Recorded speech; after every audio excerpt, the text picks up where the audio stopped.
Grand Rising, everybody. This is Reverend Jody Susan Calhoun, and the show is Self-Care. And today we're inviting you to join us with Dr. Kevin Mays, and we're talking about developing conscious leaders. And there's never been, I think, a more important time to guide people in becoming the best versions of themselves. And so I want to tell you a little bit about Dr. Kevin Mays. He's an award-winning speaker, author, trainer. And I'm going to let him demonstrate to you who he is. We met in Chicago, training under NLP, and NLP stands for Neuro-Linguistic Programming. And it's really about being self-aware, right? What are our belief systems? Why do we believe these things? How are we programmed? How can we unprogram those belief systems and do things differently so we can become the best version of ourselves? A couple of things, so Dr. Kevin Mays does a lot of training, and I printed out his bio, but I was really excited about some of what some past attendees were saying. The most important thing to me, I thought, was, well, a couple. So Kevin's outstanding training seminars have had a powerful impact in creating a culture of performance in our organization. He gets rave reviews every time. That was from Jackie Harris, President and CEO of Integrace. And then from Unity Endowment in Washington, D.C., powerful, transformative, life-changing. Dr. Mays' penetrating insight changed the way I understand myself, my leadership, and my business. He is truly a masterful speaker.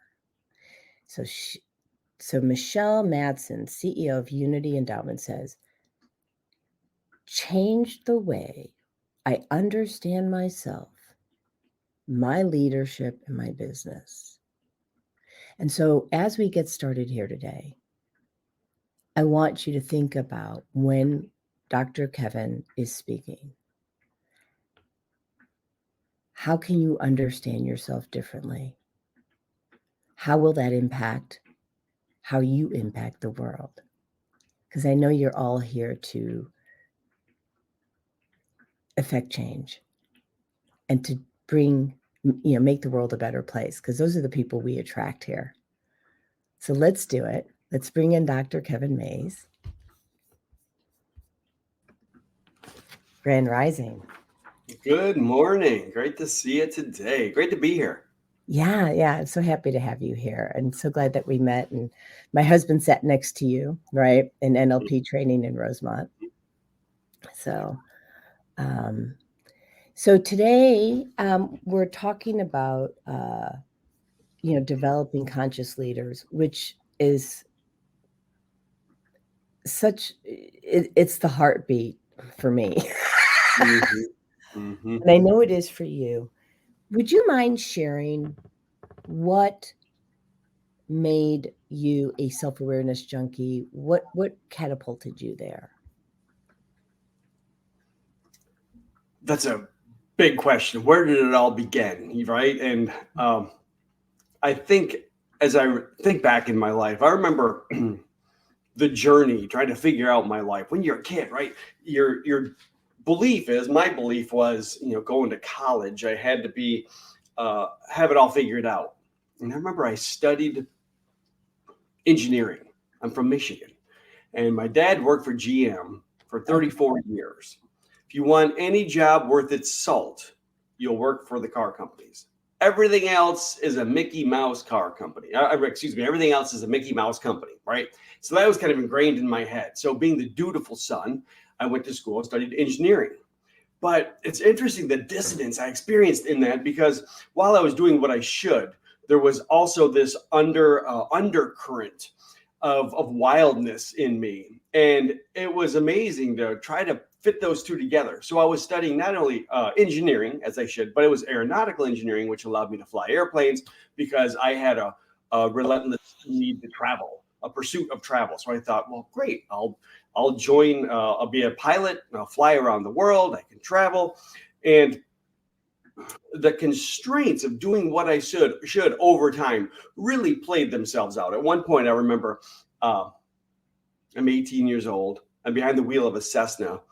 And in flight training, when you're flying a Cessna, your job is to practice flying straight and level, to practice tracking your shadow along a street on the ground. So you're compensating for the wind. So they call it crabbing. You'll fly a certain way. And it's really, for me, after you've done it a little bit, it was ultimately boring. So I would get that plane into all kinds of inverted positions it was never designed to be in. Right. I would be in stalls. I would be in spins. I would have the airplane falling out of the sky and then recover it and do it again.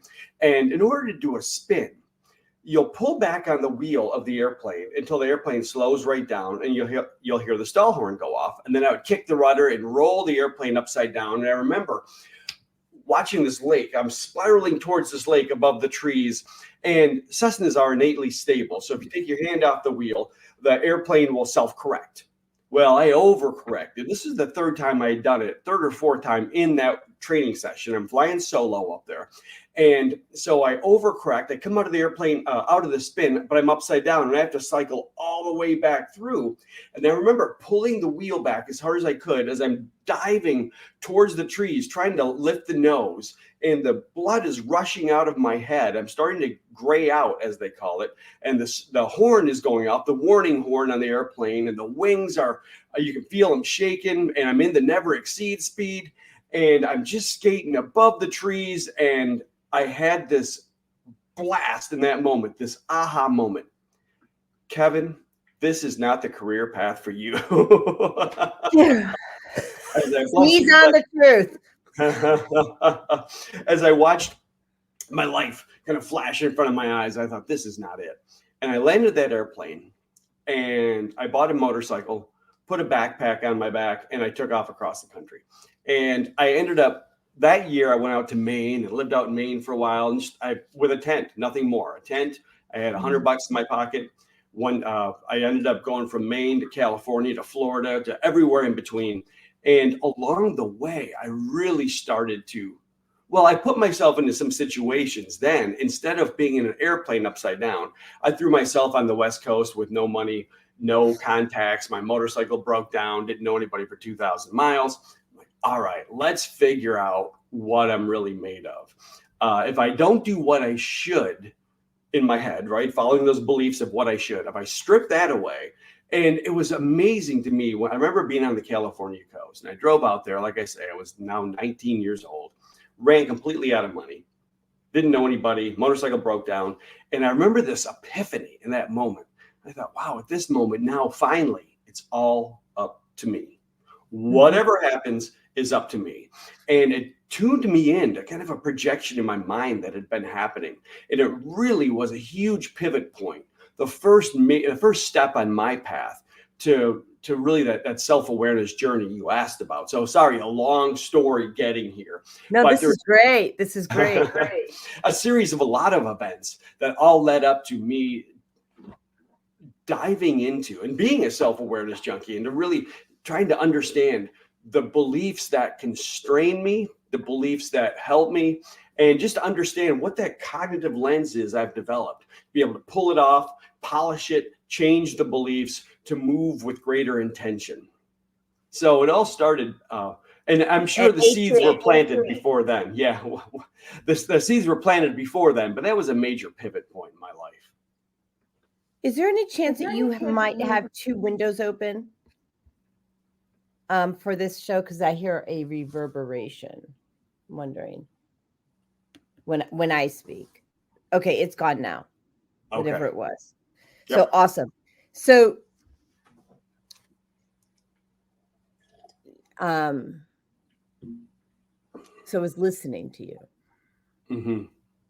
And what occurred to me as you're in that plane is that you're really getting out of the box, so to speak. You're pushing the limits, you're pushing the envelope, you're moving past the belief systems that shape our paradigm, our current paradigm. So you don't belong in a plane, right? You belong in front of people, and you knew that your higher self knew that, and you did what was, I mean, not only, of course, what was best for you, but best for humanity. Right. You're to teach people how to push the envelope for their current paradigm. You know, it's interesting because it's been a reoccurring theme.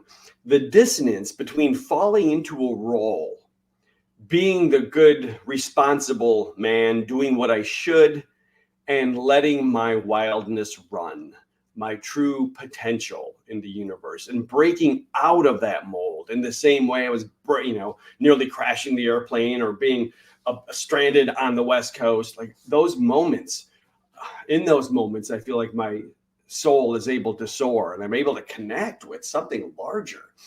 But then what happens? Then we kind of get into the day-to-day. I get into the day-to-day, and I sometimes feel like a horse with blinders on, right? I'm just moving this direction over and over and over and don't even see what's right in front of me until I allow myself to step into some radical moment and strip away the blinders, strip away the veneer, and really be vulnerable in those moments that it's those moments that allow me, I think, to reconnect and to find purpose and meaning and to actually live the life I was meant to live. You know, we all have and live on purpose, live with intention, right? Yeah, we have 100-year gift here on planet Earth, and I consistently have to ask myself, okay, it's all going to be over. What am I meant to do and experience and live? And what is my higher self calling me to do, especially when I get in the trap of fatherhood, parenthood, being a householder, all of the things, being a member of society, with the roles and the rules, and how do you fit into that in a way that... Yeah, I think it's a struggle for most of us to, and I know that's been my struggle all my life, is finding the balance. Well, first was finding the balance within me and finding inner peace within me. And then, which that's always a constant. Like it's never really done, by the way, spoiler. And then you don't just arrive. Right. Well, you arrive when you pass. Maybe. Yeah. Or you get to come back down to Earth School. Yeah. Which, if, by the way, if you could put your information for me in the private chat, I will also run your information, like how people can get in touch with you. You know, if you put in the private chat, I'll put it as a ticker across the screen. So, you know, similar to what I'll show you. Like, so this is what I'll do for you. So, but finding the balance of work, right? I was never a mom, but I was a mom to other people's children. But I didn't actually give birth. That whole thing scared me. And now I know why. So there's a gentleman, he lives in Michigan. His name is Tom Whitmire. And he was on my podcast maybe about a month or so ago, just before I met you, actually. And he talked about what's really happening in the delivery room, which actually dovetails into what we're talking about today, because that's where it all starts in terms of how we get sucked into a belief system that's not really ours to begin with. And yeah, it's a real thing. So if you're really interested in understanding why you are where you are today, I watched I think it's like The Truth About Pregnancies or something. But so, by the way, oh, in a new tab, I guess I need to edit that. Hold on. Let me just do this. There you go. So if you guys are as excited to connect with Dr. Kevin Mays as I am, this is how you get in touch with him. So, oh, and we can put in the phone number, it looks like, too. Mm-hmm.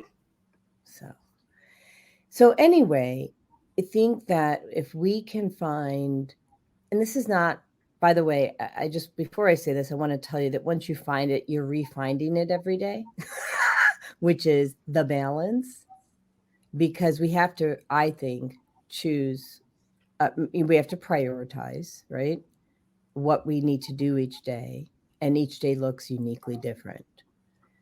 But what I would love for you to speak about is, how do people create conscious leaders in the workplace? What does that really look like? Mm-hmm. I want to just throw out some pain points that I see. Okay. Some pain points that I see are people are checked out. They are afraid to make a decision without the approval of a superior or supervisor. And as a result, their clients or their customers suffer. Have you seen that? And really, how many Absolutely, times? absolutely. So in my mind, I love it. You described the symptoms of something larger, right? It's a cultural issue. People are checked out or they're afraid to make decisions, and there's something going on in the culture of that organization that perpetuates that. So often, though, as leaders, what we want to do is see the individual who's checked out and think that they're the issue. They're not. Without recognizing that the symptom of another issue. And that's what I love. For me, conscious leadership starts with the premise that before you can lead others, you have to lead yourself. Yes.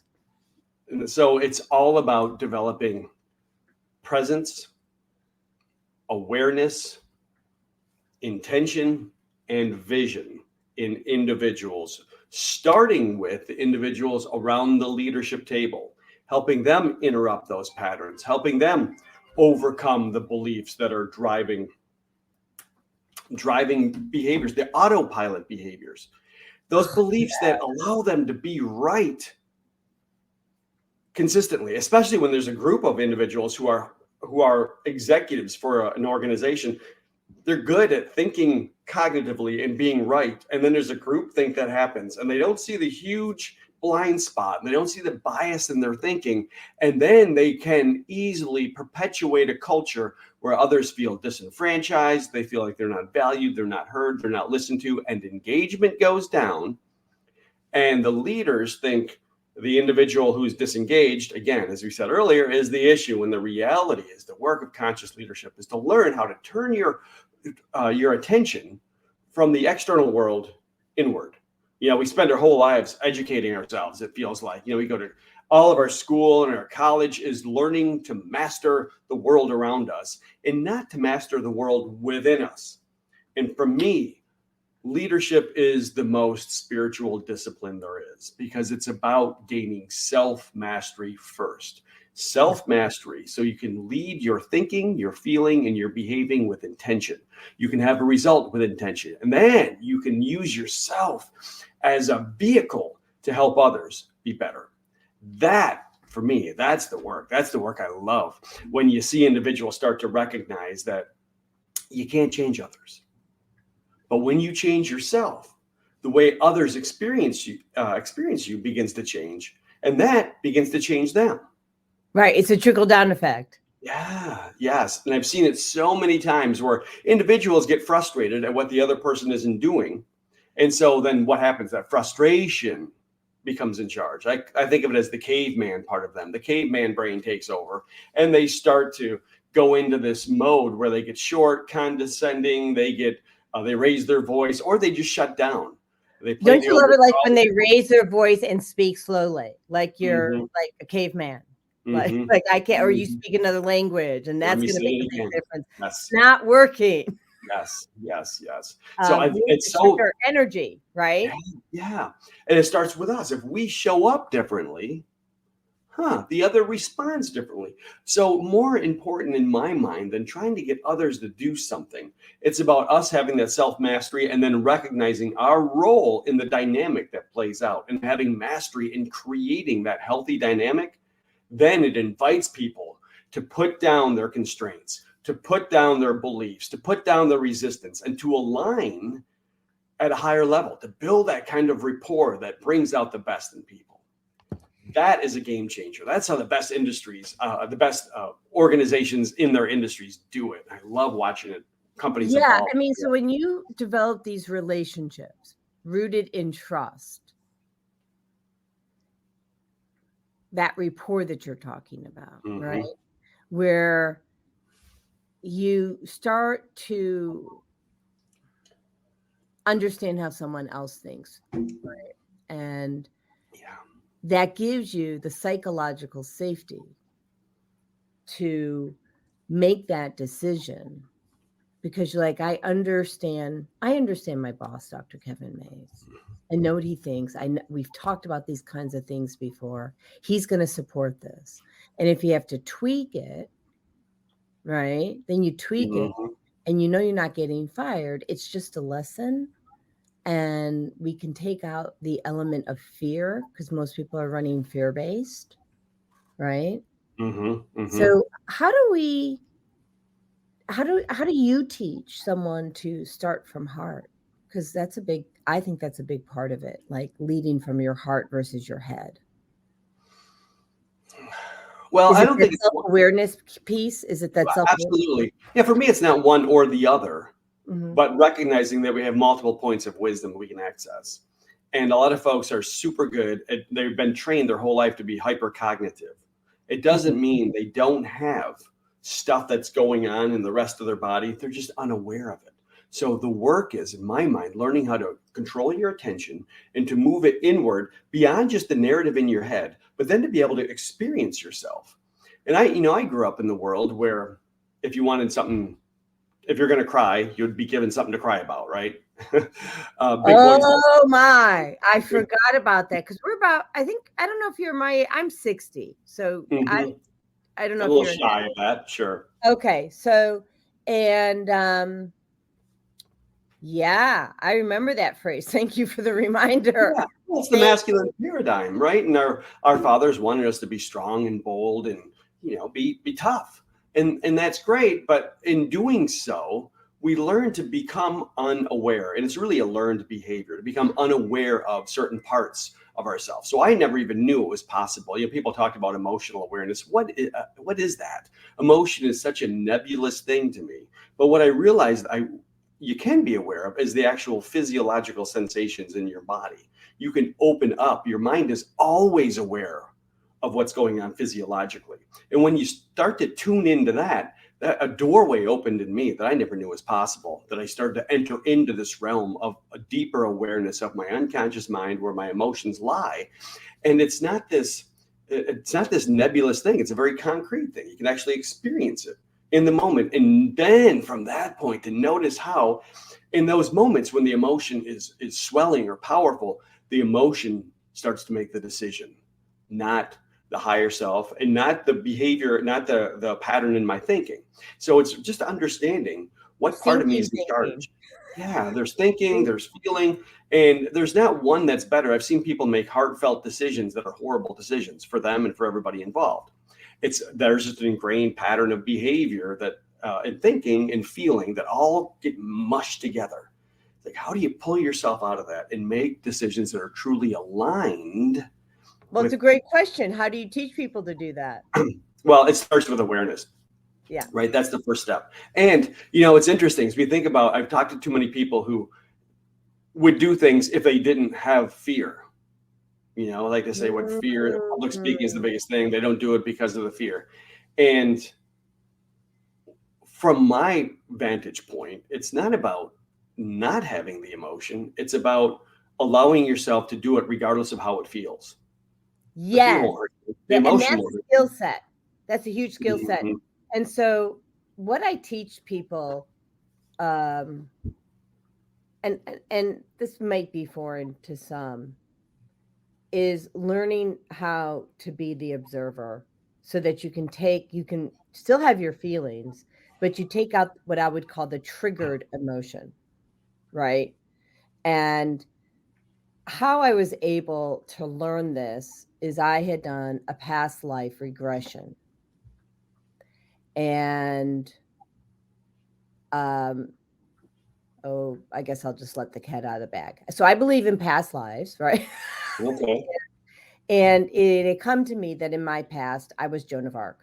A part of me, not the whole of me, but part of me, part of my soul was Joan of Arc.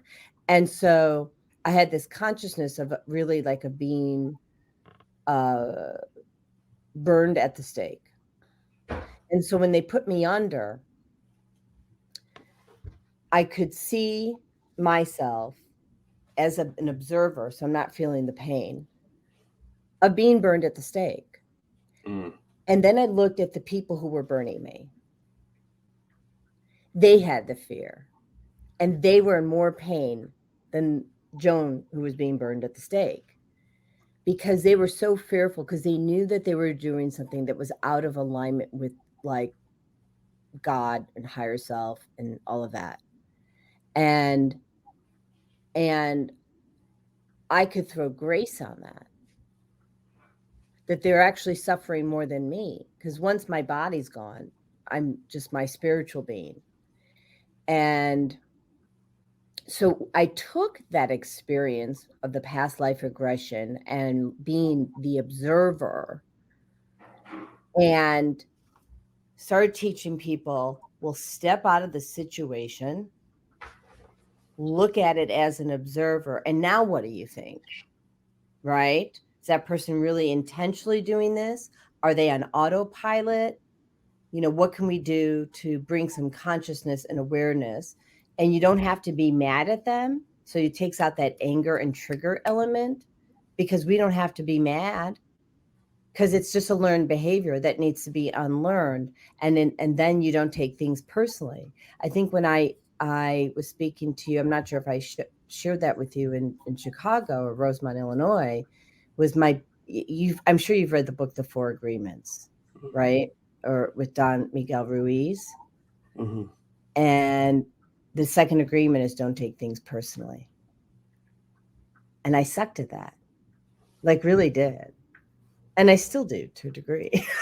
Everybody does. We take the world personally because we are incarnated in our human form, and it becomes a very personal world. We're attached to our ideas and our perspective and our self-concept and our worldview. And that is such a profound agreement to not take the world personally. And it's so much bigger and deeper than you would think at first blush.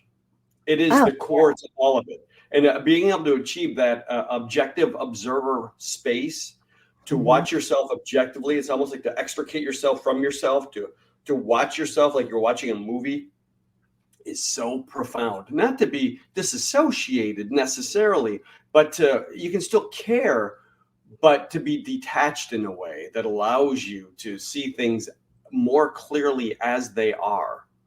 We take the It's world removing the trigger, right, Dr. Kevin? Mm-hmm. It's really just removing the trigger. You care. You're just not triggered, so you don't go into autopilot and say something that you may regret. And I like something you said earlier. You don't have to be angry or frustrated. And anger and frustration usually harm one person the most, and that is the person who's carrying it. So I can, I love it. I can be angry about something somebody did 10 years ago, and I'm carrying a grudge. And how much of my energy, my life force is going into carrying this grudge for 10 years, and they don't even know about it. They're gone. They have nothing to do with it. I'm the one who's miserable. So I love it. The first step is like, how do we undo our own misery? how do we step out of our own suffering and our own pain and learn to just live in alignment with a deeper purpose? So I'm so with you on that. So there was a man, and it's on my YouTube videos, and he was on his deathbed, and he was in a wheelchair, and he was on oxygen, and they put him into hospice, and you know, he's on video, so it's Michael Murphy Burke. I can use his name. And he was rolled into the church. And it was on my birthday a year ago. So a year and 2 weeks ago. And I was told by Spirit to remove my birthday from social media, like, so that no attention would be given to me, and that we would divert all the attention onto him. And he was rolled into the church, and I didn't know what I would be getting, because I'm told at that point in time what I'm doing, but I followed what I was told to do. And we led probably about 1,000 different healers from around the world. Some piped in on Zoom, some just came in energetically, some came into the church. And what I was called to lead on was forgiveness. And forgiving ourselves first. Just what you were saying. Because forgiveness will show up as a cancer or heart failure. Lack of forgiveness, right? Will show up as cancer, heart failure. I think, depending on your DNA, will decide how that will actually show up. But when we can, at a soul level, really forgive ourselves for our own indiscretions and understand, really, there was really nothing even to forgive to begin with, that we're just learning, we're lessons, it's earth school. And, and then, we learned, right, Dr. Kevin, about Ho'oponopono, right? Was that the first time you had learned Ho'oponopono, by the way? Or yeah. It was. So I learned Ho'oponopono many years ago through some mentors of mine, right? And you want to explain it, or Ho'oponopono? No, go ahead. I'd love to hear your take. Well, it's a Hawaiian chant, love song, right? And I never really always remember, quite frankly, the exact words, but you can look it up on YouTube and listen to it. And you also could, I'm sure Dr. Matt from NLP.com, Empowerment Incorporated, probably has a video, but it's about asking for forgiveness from not only, the person that you may or may not have harmed, but forgiving yourself and sending, giving out love, right, to them and to the universe, right? I'm sorry, or please forgive me, I love you. And just that energy, even when I just said that, I felt this tingling sensation over my body. And look, your last mishap, we'll call it, or hiccup, doesn't define you, does it, Dr. Kevin? Yeah, that's right. And that's really what it's about, in my opinion, that we can have mishaps, we can have hiccups, and I won't use the word mistake, because it's not, it's a lesson, and it doesn't define us, and we can move forward. When we believe it defines us, we don't move forward. Thank you. So would you share some experiences that you've had where you've had some great successes, and then it looks like we have some questions, or maybe actually we have a question from Charles Sure. from San Diego. It says, how does someone's EQ play into their role as a leader in organizational development? Great question, Charles. Go ahead. I'll let you answer that, Doctor. Well, I love it. So the EQ, I think about somebody's emotional intelligence and how that was such a rallying cry for quite a while. And now we recognize there's so many different forms of intelligence. It's not just emotional. There's so many different ways and complexities to how we show up in the world. Now, that being said, I use the EQ. I see folks who the score they get, if it's low, it suggests they just don't have as much self-awareness in how they move through the world. So I think it absolutely does play out. I don't know through the lens of the assessment. I mean, I'm continually, I use it. I'm continually leaning into it to really see what the correlation is. But I'll say this, the more awareness you have, my experience is the greater the likelihood you're going to behave with intention. And that awareness is really like shining a flashlight into our blind spot, into our unconscious mind. And there's a host of patterns and ghosts back there. And we're not trying to necessarily get rid of all of it, but if you can stand in the fire without letting it own you, if you can see what your patterns are, your self-limiting beliefs that you carry, once you have awareness of those, you're in a position of choice in not letting it dictate and drive your behavior. So for me, that's the real work. I love that. EQ, the role it plays is, the more awareness, the greater the likelihood of choice. With awareness comes a duty to be more intentional, more purposeful, and aligned. And that's the beautiful thing for me. It's all about alignment, because without alignment, we're just going to keep playing the same pattern we've always played out and have an airtight logic that says this is the right thing to do. We're going to know that we're right. I'm good at knowing I'm right. Ask my wife. I can tell her all the time how right I am. It gets me nowhere. It's not aligned with my purpose and my relationship with her. When I talk about I'm so glad you brought this up, because I think it's so key. Yeah, you are right in some respect.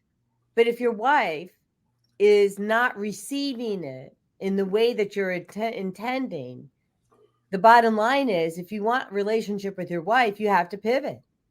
And then copy paste that concept to anybody else.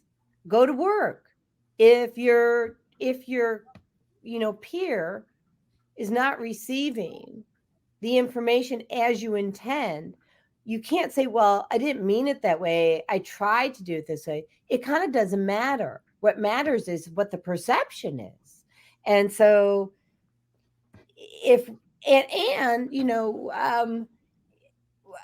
are you trained in DISC? DIS? Yeah, me. Okay. So I studied DISC for, I don't know, probably 6 or 7 years. And so for those who don't know what DISC is, do you want to explain DISC? Go ahead. I mean, the DIS. Well, yeah. There's nothing new under the sun, right? There's many tools that have 4 basic quadrants to understand how we play out these key archetypal properties. You can be a driver, which means your natural tendency is to move forward into things, versus an influencer, somebody who naturally builds relationships and moves through the world that way. There are steady folks, and there are what is the C? I always intermix the words with words that aren't the official DISC. C is conscientious. Yeah, the detail-oriented folks, the consistent, conscientious folks. I'm the other end of that spectrum, so that's why I never remember it. But it's really just a great way of understanding what is that patterning, how we move through the world. And you'll see, for example, strong Ds are go in, take no prisoners, go in, make a decision, move it forward. And that can work beautifully for them. And it might work beautifully for others who think that way in their organization. But when you enact that pattern as a driver, if that's my natural predisposition, that's the way I move through the world. If I do that with somebody who might be a strong C, who's more steady and more consistent, more methodical. Those are your accountants, by the way. Yeah, right? Absolutely. I might blast them out of the water. They react to the way they're perceiving me. They think I'm steamrolling. I'm not listening to them. I don't care about them. They end up shutting down for safety. Back to the psychological safety. They personalize my behavior as something about them. I see in my worldview them withdrawing, and I think they're the problem. Right. So it's just another way of understanding these dynamics that we play. And the warning area, I've seen folks say, well, I'm just a D. That's just the way I am. No. With awareness comes a duty to be more intentional and more purposeful. And it goes back to what's the result you want. I take it back to vision. What's your vision? Who do you want to be? How do you want to show up? What impact do you want to have? Regardless of what your beliefs are and your drives are, you must align. You must step outside of those. This is why it's so important to take off the blinders, expand your comfort zone, and do things that may be really uncomfortable in pursuit of the result that's aligned with your vision. Right. And so I want to do a yes and to that. Right. So when, like, I'm a high D, but I'm also a high I, and above the line S and above the line C. And the reason I'm above the line S and C is because I started my career in finance. Right. So, and actually at a bank, I mean, really, if you want to go back to high school, I was filing checks as a 14-year-old at a bank and balancing the checkbooks for our clients at 14 and 15. So what am I learning? Be very steady, be very conscientious, make sure you're, crossing every T, dotting every I. And what the most important thing that Maureen Olker taught me, my very first boss, know when to draw a line in the sand or in the checkbook.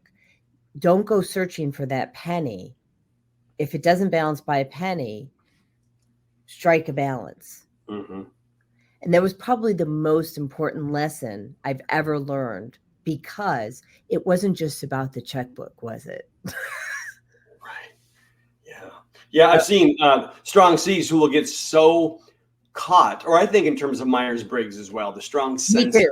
Yeah. Who can get so driven down into the details, and their decision making doesn't happen because they just want more data and more data and more data. And the perception from others outside of that strong sensing community is that they have their head in the sand, or they're stalling in making decisions and overwhelming the system with data. At some point, enough is enough. How do you know when enough is enough, and then make the decision and move forward? Yeah, analysis paralysis is, I think, the hard thing is, though, again, we'll create an airtight logic that will support us in perpetuating that pattern. Well, no, we're right. I just need more data. I can show you here. Once we get more data, and they'll always have a logic.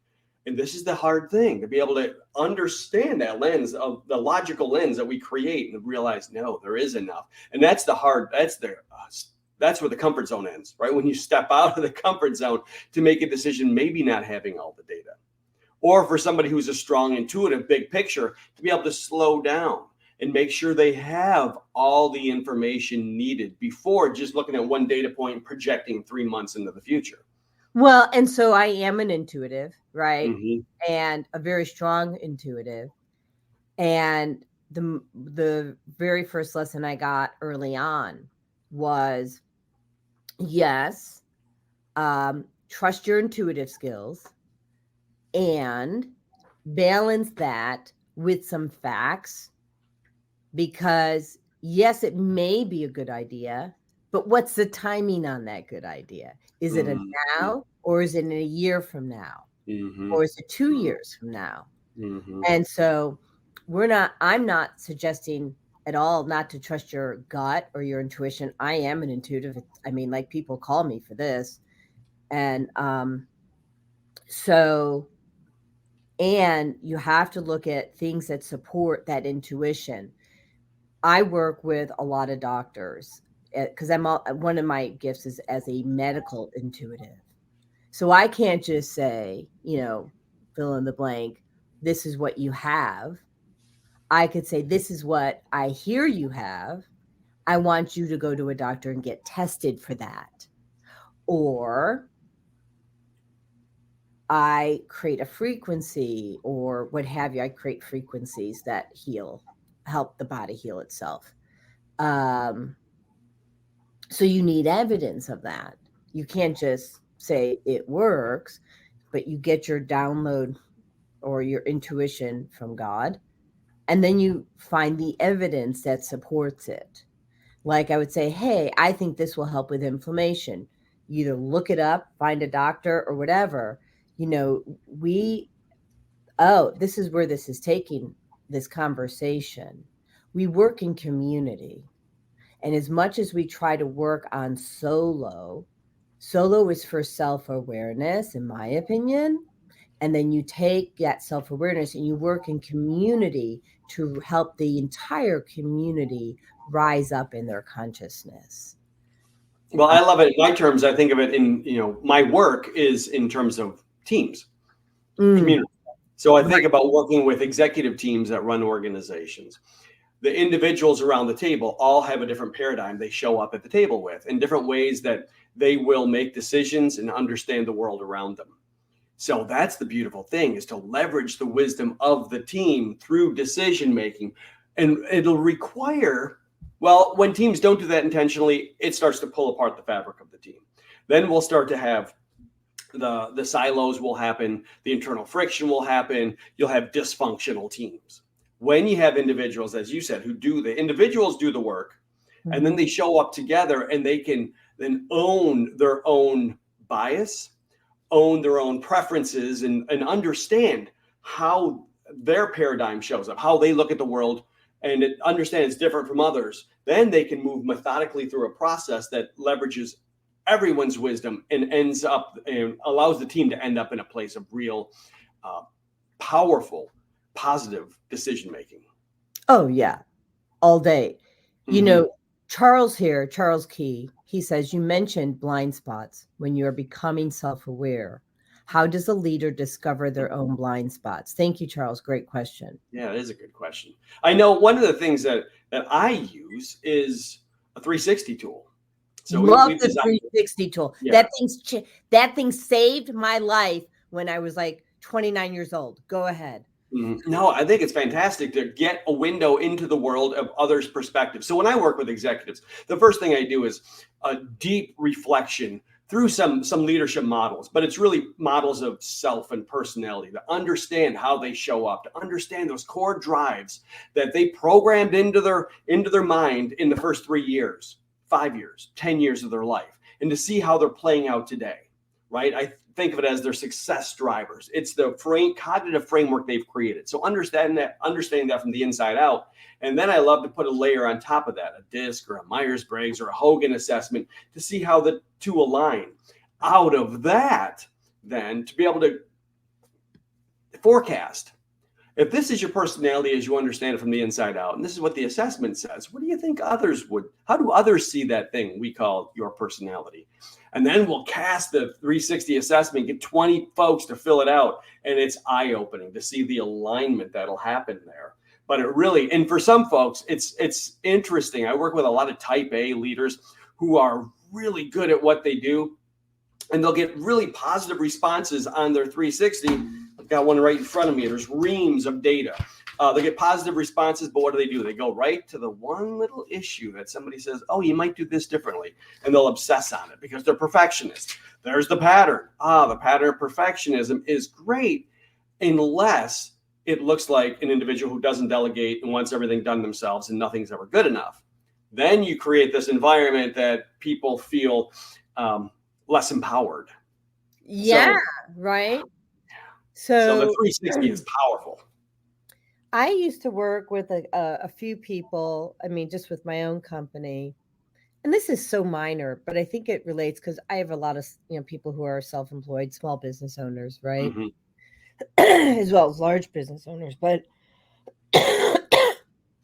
in a way, we're all small business owners when we're running an event, because we got our own little pod going on at that time. And I remember, this is years ago, they wanted my approval of how we set up the table. I'm like, really? Go do you. Mm-hmm. Right? Mm-hmm. But they wanted my approval. And I'm like, I didn't know what to do. Like, I was kind of like stuck, because I'm like, how it didn't even occur to me that you need approval on how you're setting up a table, like at a trade show. And I mean, like, how can you do it wrong? If there's something really bad, you can just kind of move it, but do you, boo, right? Be in charge. Yes. And then, And so, well, oh, no, I love it. I would wonder with something like that, like what kind of patterns did that individual pick up? I love studying birth order, and you'll watch traditionally, the youngest children are good at being led, and they will have more confidence with direction. And so now you put a person who grew up and they were the youngest and they were always told what to do, and that became the imprint and that became their cognitive narrative that plays out 30 years later, setting up a conference table, wanting to make sure they have your approval and your guidance. So in ways, those patterns getting in the way. well, that's really cool. It's interesting, and I don't know a lot about, how birth order. That's just not something I've ever really studied or looked at. But and I can see where the oldest would want to lead all the time. But I was number 4 out of 5, and I was always. I mean, the phrase I think out of the womb was, "I'll do it myself." you know. And they're all like, okay. I was running solo from day one. So I want to show a screen because, Charles is asking, how does a leader discover their own blind spots? You've answered that in, with the 360. I want to share one other thing. And I'm going to do the best I can to show it without let's see if we can do this. So this is the DK zone, how you shift your mindset, the small part of the pie. Can we see that on the screen? Because I'm not in the screen right now. I can see it, yes. Okay, great. And so the small part of the pie is, what that like for me, I know I'm a female, there's no question. I have, a white shirt on, no question. And then there's the other part of the pie where that you don't know. So like, I know I'm not an airline pilot, but you are, right? And then the third part, which is a huge piece of the pie, which is where we shift our mindset, that you don't know that you don't know. And if we can sit in the DK zone in our life, meaning having an open mind and really, allowing ourselves to not make assumptions based upon our past. Which is that's a tall order. How do you not make assumptions based on your past? I mean, we live in the world of assumptions. That's the hard. I'm going to tell you how I do it. Yeah. Okay. So this weekend, I spent 3 days with the Association of Natural Health training on so many different technologies, mostly frequency healing and nutrition, which is my bailiwick. So I was in a happy place. Mm-hmm. And one of the doctors got up there and she's telling us all about food sensitivities. When I test for food sensitivities, I'm testing 450 different foods, and she's doing 250. And I'm thinking immediately, that's not good enough, right? Mm-hmm. So I said, Jody, this woman's brilliant. Put yourself in the DK zone. So I first went into judgment. I went into assumptions. I didn't take it personally. And then I caught myself. So my suggestion, catch yourself. It's okay to do what you do, to go on autopilot for a second. Catch yourself, pivot, put yourself back into the DK zone. What am I here supposed to learn? And then you can choose whether or not you want to take it on. Mm-hmm. Mm-hmm. You don't have to take it on, but you can choose to learn it and understand it from their shoes. And she had a brilliant way of looking at this. And I don't even remember, it's called the phallic. I think they call it the phallic. So each plant has a terpene profile, like multiple terpenes that make up a plant. And, for food, that's a different word. And what they're looking at is if that terpene or phallic is in that food, it's also in these other 10 foods. So you actually don't have to test for it. You just don't eat those foods that have that terpene or phthalic. I'm like, score, you know. I love it. And, for me, it comes back to, I think, of one word, and that is curiosity. Being able to be in that place of curiosity and, having the openness and just be curious. We lose that somehow. We lose it in our knowing, in our consistency. We lose that curious, open mind. Why? Why do you think we lose that curiosity? Well, I don't know. I never even asked that question. I don't even have an answer for it, quite frankly.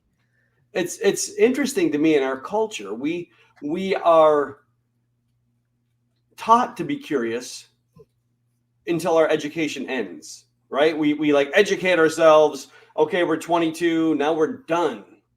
Go live your life. And learning somehow stops. That's our paradigm, as opposed to this lifelong learning, lifelong curiosity. Some people do it, right? I find some folks who become entrenched and engaged and attached to their cognitive worldview, and curiosity withers. And then you find them more and more rigid in their older years, right? They become the cantankerous old SOB. And then you find folks who have that curiosity that seem to age more into grace. And they have this openness and this energetic quality, this youthful vitality, even when they're 85 years old. It's a really interesting pathway that we can take. We can make a choice to take one or the other. But I don't know if most folks recognize that it is a choice. I think you're right. I think that people don't recognize that they have choices. In the last few years, I think that the world has said, hey, you're limited on your choice, because the word mandate has been used way too often. I hate that word. Actually, what do you think about the word mandate in the context of work? Mandatory, mandate, high vibration, low vibration. Should we I love it. Yeah. I think it's brilliant in its use of authority. Mm-hmm. So we talked about birth order. For me, one of my favorite authors, Irving Yalom, is a Stanford psychologist, and talks a lot about the language he would say, the jargon. We recapitulate the family of origin in our work environment. So what happens? We show up with this. We show up with an imprint of how to be in the world. I'm the youngest child. I've learned the rules don't apply. I'm not a traditional follower. I'm the guy who's going to go out and carve my own path. Very, very different than my oldest sibling, who did everything according to the book, the way you're supposed to, cross the T's, dot the I's. I mean, it was like the manifestation of the ideal child. She played that role. I played this role. And so now you show up at work and you have people saying there's a mandate. Well, what you're doing is using your authority as a paternal or maternal figure to say, this is what you're going to do. So it's going to enact, without exception, enact people's authority issues. Some people will toe the line and say yes. But for me, what it comes down to is engagement. Does it work in getting people to behave the way you need them to behave? And I've seen a lot of people, when they say there's a mandate, they say, screw you. They put their foot in the ground, and maybe they do the thing, but then somewhere else, the energy comes out. Right. Or they start looking for a new job. And that's where you get that high employee turnover. Mm-hmm. So I'll do it today for you so I can get my paycheck on Friday. Mm-hmm. And by the way, here's my 2-week notice.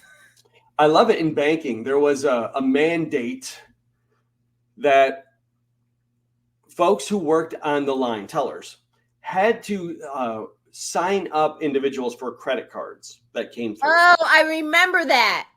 Remember what happened? I don't remember what happened. I mean, I remember them asking, and what I got was that tellers were process oriented, they were C's, not I's, right? High C's, not high I's, meaning they were very conscientious, making sure they count the money, and then they were asking them to be high I's influencers, and they're like, I don't know what to do with that. Well, right? What they did with it was filled out a bunch of applications and gave people credit cards, but never talked to them about it, to the extent of thousands of people in one particular organization.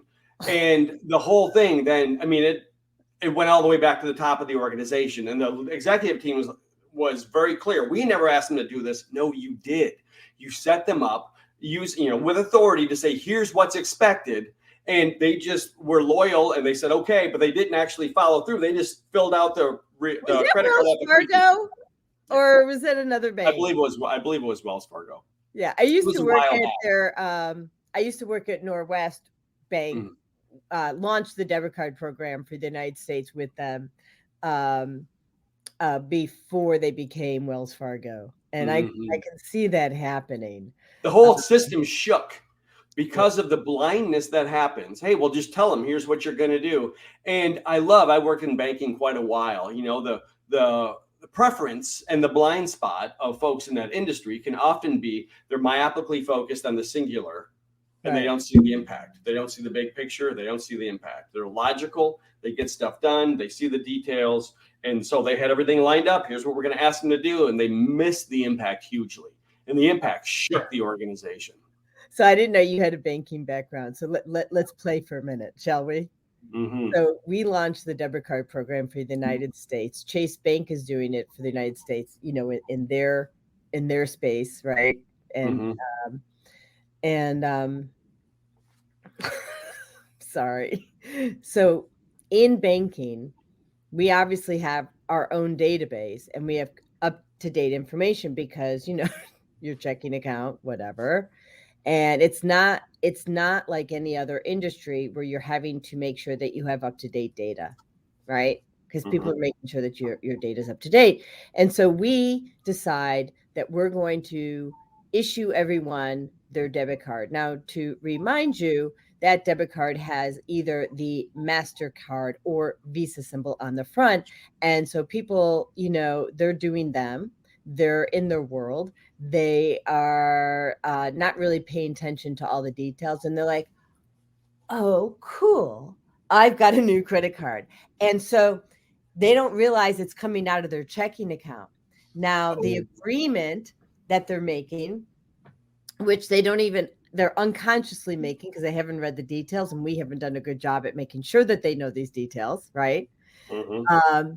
Is that if they overdraw the account, okay, they pay that $35 overdraft fee. So, and let's get really specific. If you're using your debit card for groceries or gas, it automatically gets approved because you can't be out without groceries or gas as if the person has no other means to pay for a tank of gas or a bag of groceries. And so these overdrafts are like over the flipping top. I mean, like over the top. And Chase Bank had done something that was crazy where that you couldn't go to the teller line to get money because you had an ATM card. And I mean, the anger around that from the community was like, over the top. Now, the good thing is they learned from their lesson. So by, years later, when you got your debit card, they had a little checkbox saying you understand you opt in or opt out of overdraft protection with your debit card, right? Now, I don't even use the card because I don't want anything tied to my checking account, just saying. So this is the fun thing. Yeah.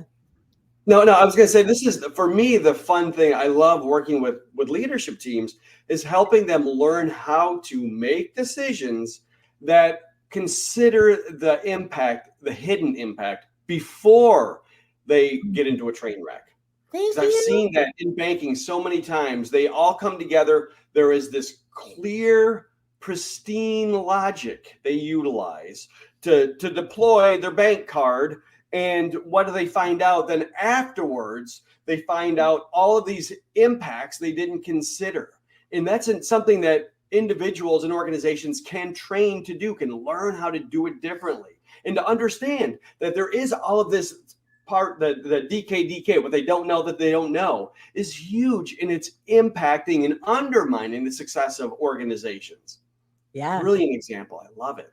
Thank you. Yeah. I mean, and Charles, yeah. So Charles says, I just closed my bank account with Torrey Pines Bank because of excessive fees incurred by overdrafts. Well, and there is actually a law. Well, there was at one time. I'm not in the space where you could. There was a maximum amount that you could charge someone for being in a consistent overdraft.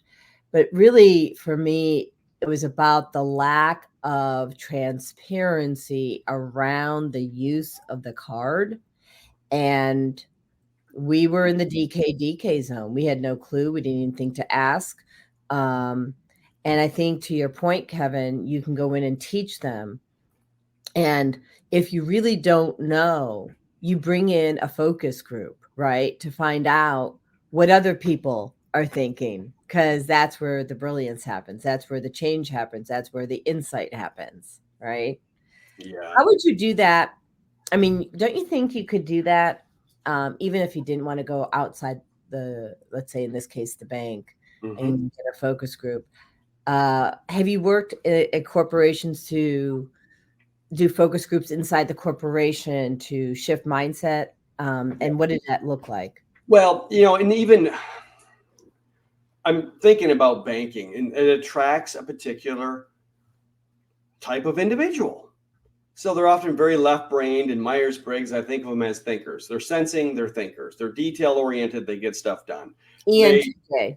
Yeah, absolutely, which is great. So being able to help them understand that what they're missing is that big picture, which is to me about vision, and the feeler quality, which is about understanding the human impact.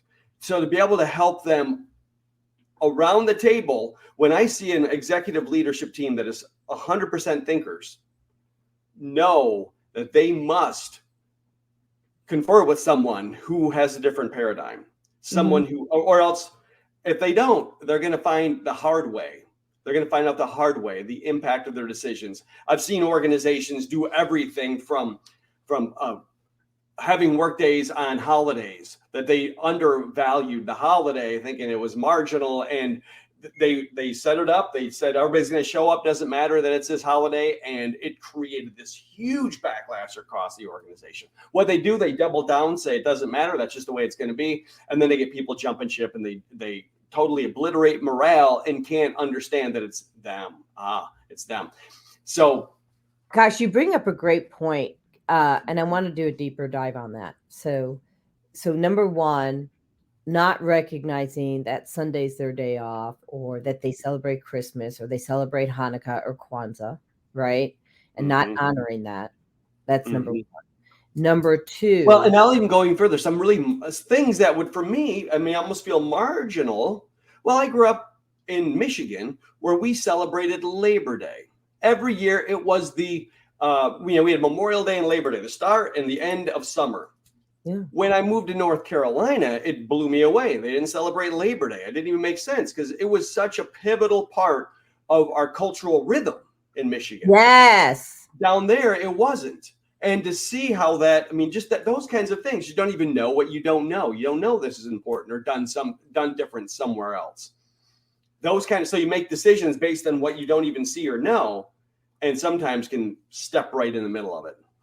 Yeah. And so if you really want to serve your current population, I think it's important to do an assessment of that population at least once a year, quite frankly, to see where people are at. Mm-hmm. And this one organization that I'm thinking about in particular, I mean, their employees work whatever the normal 8 to 5 or 9 to 5, but their sales team is required to work, let's say, an extra hour or two to make outbound calls on a certain day. Mm-hmm. Well, their personal time. Mm-hmm. And when you don't, or then they also have to work weekends. Mm-hmm. And so where are the boundaries? Where are the healthy boundaries that someone can, and they have to be on call. Mm-hmm. Right? Mm-hmm. So here are my questions. Where are the healthy boundaries? When are we going to understand that unplugging completely from work is the greatest gift, not only that you can give your employee, but that you can also give back to your own company because they come back refreshed. Go for that. I love it. It's a shifting paradigm, right? Gone are the days of loyalty to the organization because you can get your pension, and you'll have this reoccurring Yes. revenue when you retire. But that's still the mindset of a lot of America. So you have this, and this thus I think breeds the mindset, because the new generation doesn't see that or know that, and they realize you have to take care of yourself. The organization is not looking out for you. So they take care of themselves and recognize that the boundaries you're talking about are essential. It's not about just sacrificing your life for the good of the corporation. That's the old model, the old paradigm. It's So now obsolete. yeah, exactly. So I love it. Now you see leaders saying, mature, seasoned leaders, old folks, saying, hey, the new generation, they don't want to work, they're lazy. They have all of these ideas about folks who have a different value set. And the reality is, what I see is it's just bad leadership. It's leadership that isn't adaptable and adjustable and flexible to understand that corporations aren't the end all and be all anymore in the mind of the individual. Like I said, my dad worked for GM for 34 years. That's what you did. Well, I mean, think about Kodak. Mm-hmm. Kodak was like the major film, right? And they learned about digital, and that's never going to happen. Mm-hmm. Bye-bye. Yeah. Right. Yeah. And so GM went bankrupt. Biggest company in the world. Biggest corporation on planet Earth. Bankrupt. Why? Because they couldn't adapt. They couldn't flex. They became static in the way they did things. And who made the decisions? I love it when you look at kind of the paradigm of authority that manifests in GM. The ivory tower MBAs made the decision for how things were happening down on the front line. Well, how would they know? And then you put the union in that would create too many boundaries. That I remember my dad telling me that he would go in and do a job. He worked on skilled trades. He would fix a machine, but wasn't allowed to clean up after himself. That was somebody else's job. That's union. Why is that? Why is that? Protecting people. Is that a positive or a negative? Well, it's a double-edged sword, right? They did it to protect people's jobs, but it becomes too rigid. And the rigidity and the worldview and the way we attach ourselves to the idea of how an organization should run, what leadership should look like, how teams should function, the rigidity. And I love it because this goes all the way back to Aristotle and Socrates, talking about, wondering if the world is a static place or a dynamic place, and how do you engage depending on your worldview. But I can tell you this, the more you attach yourself to ideas about how you think things should be, the more I see people suffer, the more I see organizations falter, the more I see teams that don't function at the highest level. So you've made so many great points, but that last one is so spot on. When we are committed to how we think things should be, and we don't choose to do an inquiry, a self-assessment, a corporate assessment, where are we? Where are we going? And instead you choose to be committed to your old paradigm, or whatever your current paradigm, that's a recipe for disaster. Well, and it's a great way of understanding the current political environment. Now it's not about logic, right? It's about team. It's just emotionally based. Who are my team? Or it's resistance against. It's a lot of resistance against and not a joining with. And I look at it more energetically and dynamically than content. It's more about the process of how humans relate to a larger whole and how they find their value within a system. Well, and the other thing that I want to bring up, because you've mentioned it a couple times, is you said you're talking about the energy, right? Mm-hmm. And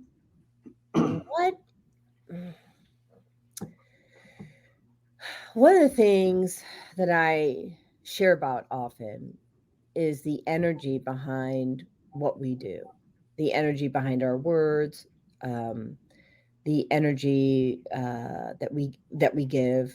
We could talk about how we give our power away. Like that would be a thing to talk about. But when we are telling people how to be, there's an energy around that. And the energy is not good. It's that of slavery. It's that of like Pharaoh being powered over. And where we're going in this world with the consciousness is not that route. We're not going that way. That's in the past. Don't look back because you're not going that way. Move forward, right? Find a new paradigm. Find something that works because the energy behind telling someone to do is people will automatically resist. If you get their buy-in, I think, and I know you can speak to this, I know you will, getting someone's buy-in on a concept and asking them questions that you already know the answer to, you think anyway. You should have an idea, right, about what that answer is going to be, but and be open to a different answer. But to get their buy-in and get their information immediately engages them into the process, and they feel part of the team. They take ownership. Yeah. I love it. Now, one thing I'll challenge a little bit, sometimes telling people what to do is absolutely the right thing. Yes, it's called a foundation. For me, it's more, I think of it in terms of, is it part of your style and what you naturally do, or is it a strategy that's going to help get the result you want? Now, a lot of us, if you're type A and mom always said you want it done right, you do it yourself, and you go in and you're the oldest child and you tell people what to do and you crack the whip, and that's your autopilot driver. It's going to undermine your ability to get the result you want. If, however, you recognize that's part of who you are, but you also know how to ask those questions that elicit engagement, and then you can provide direction when you need, and you can be present with folks, and you can mirror, and you can reflect, and you can ask open-ended solution-focused questions, and you get their buy-in, and you get them to own the solution and the behavior they need to do moving forward, a lot more powerful. Yeah. So to operate from a position of being strategic and helping them get better, as opposed to just playing out, here's what I'm going to do and smashing something down their throat. Yeah. And so how I look at that is I have certain like foundational agreements that I make. Okay. So we have to have like I'll give an example. Like I won't keep it pie in the sky. Number one, be transparent, be open in communication. If we have a meeting at 9 a.m. and you're going to be there at 9:10 or 9:05, just be in communication. Hey, I'm running 5 minutes late. I'm running 10 minutes late. That open communication. Don't take out the guesswork for people. Okay. These types of foundational agreements that provide psychological safety, that you always know that that person's either going to show up or they're going to communicate the change, or they're going to renegotiate the agreement. Okay. And so that's just like one example, but if you can have that, and even that foundation gives leeway for change, because you're changing a time, renegotiating agreement. And really if you have those foundations in place, then you have trust, and you don't have people having upset. They're not worried whether or not you're going to show up, right? Is she going to show up to the event that we scheduled, right? You don't have that thought running in the background of your head. I love it. Transparency and clear expectations and communicating along the way. It's so essential. What I find is when folks don't know what's going on in the mind of the other, they fill it with projections of fear. Yeah, and stories. Yeah, exactly. They project their own insecurity, their own fear, their own ghosts into that void. And so I love what you're saying, just filling that void by simply letting him know I'm going to be 10 minutes late. Yeah, I had 5 back-to-back appointments yesterday, and thank you, divine timing. Some people ran late. I'm like, thank you, Jesus. And they let me know. So I feel so. And the gift of letting somebody know is that they've got now this 10-minute window, and they can like shoot out that email, get that text message done, or do whatever, that little thing that they really wanted to get done. And you are not waiting for that person and preparing. You're using your time and showing up for that thing. Like it really, it increases productivity, quite frankly, and psychological safety. Thank you. What is the one thing that you want people to know that's your greatest gift that you bring to either individuals or corporations that you think is your greatest gift to help them rise up? Well, interesting. What do I want them to know about my greatest gift? I would flip the table and say what I want them to know about their greatest gift is a gold mine. The potential, what I've seen with individuals. It is your greatest gift. Thank you. Yeah. I love that. It's almost like smart out of my website, like having people see the best version of who they are. Yeah. Yeah. I don't know what my greatest gift is, but I know that I've seen so many people who move through the world with constraints, learn how to do it differently. And I think that's what my role is in life, is to help people take steps on their path, to understand what their path is and to take steps. And I've seen the potential of individuals absolutely increase exponentially, to go from this negative self-talk that can happen, and the self-limiting beliefs and all of these emotions that anchor with those that keep them constrained, and watch individuals learn to peel those beliefs back and really rewire their thinking, rewire their brain at a core level. When people do that, it blows me away. It blows my doors off, and it gives me faith in humanity when I see the potential exercised in individuals. And I see them come over that hill and really like own their life and own their relationships and own their organizations and their businesses and become industry leaders. It's so heartwarming to see that potential in people. And that's, I think, the greatest gift out there, is that for folks to recognize and understand that there is so much more potential that they don't see in this moment. So to learn how to peel that out. The greatest gift is helping other people to see their greatest gift. I'll go with that. Yeah. And then take action, not just see, but then to move into action, right? Because it's like what Dr. Matt said, you can read all the books, but unless you take action with it, it doesn't do you any good.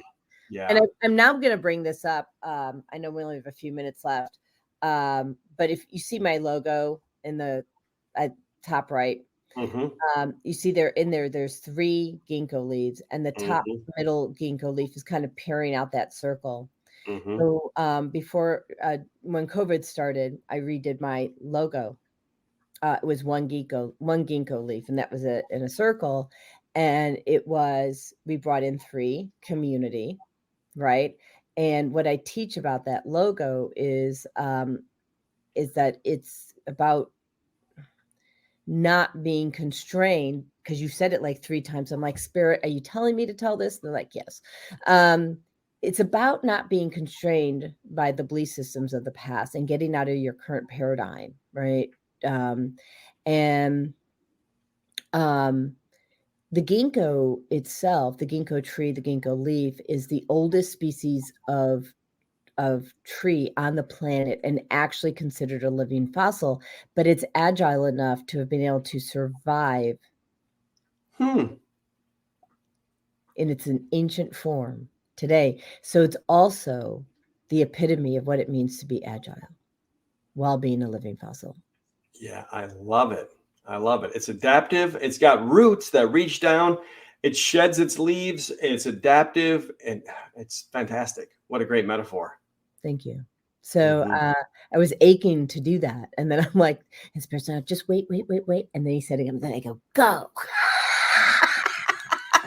I'm driven by the divine all the time. Yes. Right? Just like, I love it.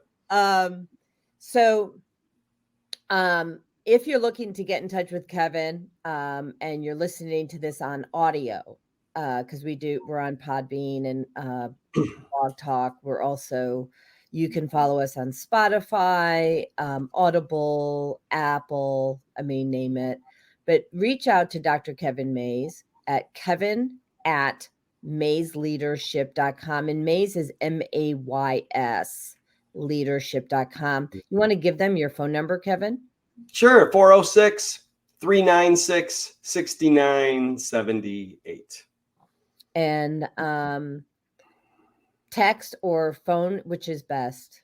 Oh, text is great. Text is great. Phone is great. These days we're more of a text society. Yeah, and it's actually easier. It allows you to manage your time unless it's a Yeah. deeper conversation, right? Yeah, absolutely. Schedule a deeper conversation if that's what's needed. Yeah. And so, well, I will say this, if anybody out there loves this stuff like I do, I am so excited by conversations around it. And this is my purpose, is to help individuals, teams, and organizations to achieve their potential. I'm on a mission. So I love this stuff to create conscious companies. Fantastic. It's me fired up. So love to be. And I know it does. And I just want to share this. And I think first of all, people know I only bring people on this show who I think are phenomenal. But what they don't know is I only met you, for 4 days in a row at NLP training in Illinois. And so I want to let people know this. So, let's just put it into perspective. I'm an energy worker who understands leadership and nutrition and blah, blah, blah, blah, blah. And I walk into this room and Dr. Kevin sitting in the front row, far left, and his energy was coming. It filled the room. Goodness. Well, that's wonderful feedback. Mm-hmm. And I really wanted to go sit by you, but I let my husband do it instead because I knew he really wanted to sit by you and talk to you. It was great meeting you both. Yeah. Thank you. You are really a grounded, healthy soul. So much so that it exudes when you're sitting in a room and people want to know what is that all about? I want some of that.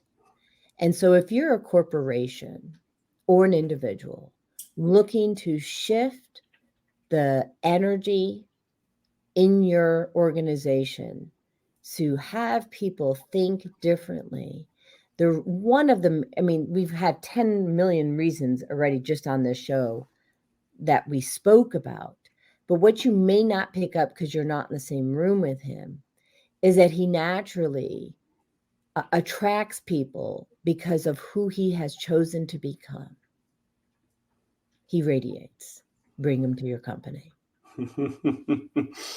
That is so gracious and kind of you. Thank you very much. I'm not that kind.